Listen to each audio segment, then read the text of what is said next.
Hey friends, Neil here with another jersey redesign video in the NHL. I've been going through the process of redesigning every single home jersey for every NHL team with a couple of rules. 3 rules. We'll get into the rules in a second. Today is Tampa Bay, and there is a specific reason because there are a couple of very vocal people in the comment section of those previous videos who really want to see Tampa Bay be done. So here it is. Here's my designs of the Tampa Bay Lightning, or redesign rather, of the Tampa Bay Lightning home jersey. And if you haven't seen those previous videos, we did Toronto, Montreal, Rangers, Columbus, Edmonton, Florida, I can't even remember, Vancouver. I think maybe there's one more as well. So go check them out if you haven't seen it. Give your opinions, positively or negatively. I'm not expecting you to like everything, but let's get into the rules for this one, and let's give Tampa Bay a shot here. So the rules that I've set out for myself are I'm allowed a small change, I'm allowed a big change, and I'm allowed an optional shoulder change, remove, add a shoulder patch, yada, yada, yada.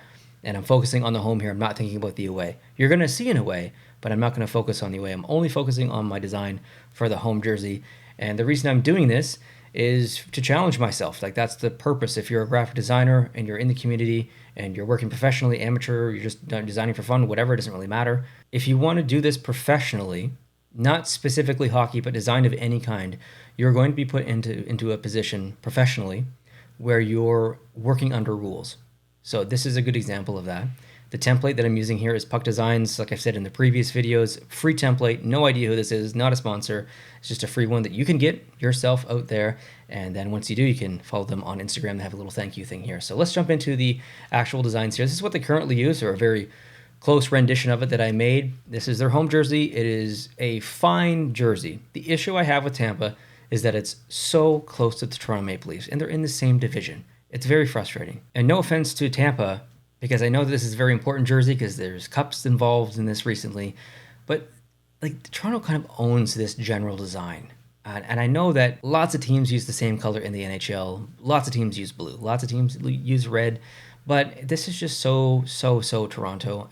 I would really like to see Tampa do something different. They have such a great jersey history. Why they're doing something so boring with this is very frustrating. So I wanted to make a pretty big change in terms of color. So my big change is going to be the primary color. I'm switching from blue to black. Now, black and white, as you see here, is boring. No offense to LA. So while this is my big change, there's another change as well. So just keep that in mind.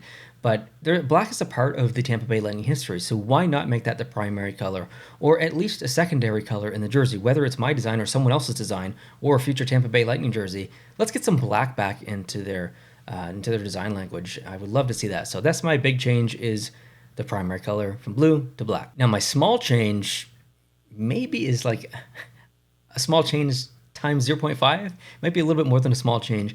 I've added some additional striping to the jersey. I've added some yellow in there onto the arms, top and bottom, and as well as a very subtle stroke to the logo.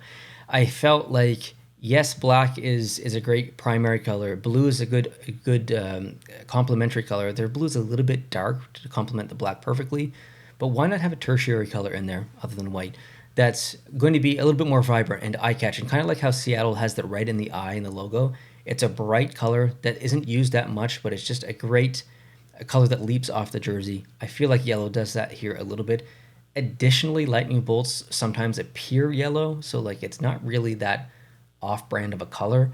So, I mean, it's a very small thing to add to the jersey, but I think it adds a decent amount of separation with the rest of the colors as well. So you can check that out. And also there's blue that's added in the striping there as well. I forgot to mention that. So it's not just black and white. There's that blue that comes back. So that adds a little bit more color in there. And then I decided, as my shoulder patch, remove it. Get rid of the shoulder patch.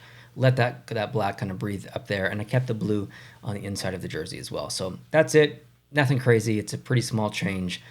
At this point, I can say that, yes, I like it more than what they currently use, but I don't love it. Like, this is not something that I would design if there were no rules in place. I would do something a little bit more bold, a little bit more stylistic, where it feels a little bit too basic for me for Tampa Bay. It's got such an exciting, in-your-face kind of brand. It just feels a little bit boring still. So, you know, I'm not crazy in love with this or anything. Now, the away jersey, the inverse of that, to me, it doesn't really work. The yellow isn't as complementary to the white as it was on the black. I think it's okay in the arms, but it looks weird in the logo. So I actually have an issue with the away jersey, the inverse of this. I decided to throw the shoulder patch on there just to see what it would look like on the away jersey, and I do like it on the away jersey, so we'll say that shoulder patches, and hypothetically in this world, is on their away jersey.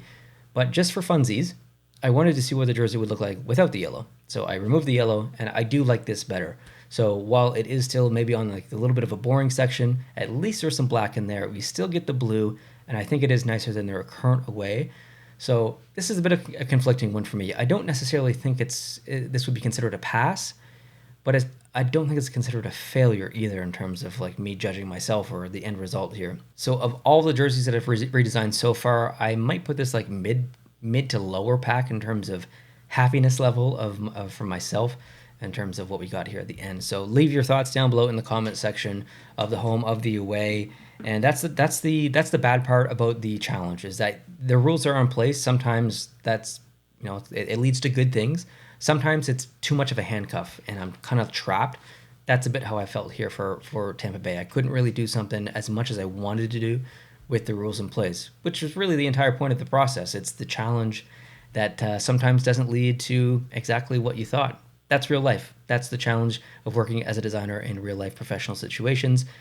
A lot of times you don't get to do exactly what you want to do. You have to follow the boss's, company's direction. Yeah, you get it. So yeah, tune in on the channel soon for another redesign. Leave your comments down below of what team I should do next. What do you think of this jersey, obviously, but yeah, what team should I do next? And I will design it. I've not designed it yet. I haven't even started. I have no idea what team I'm going to do next. So leave your feedback down below. Thanks for watching. Appreciate you. We'll see you soon. Adios.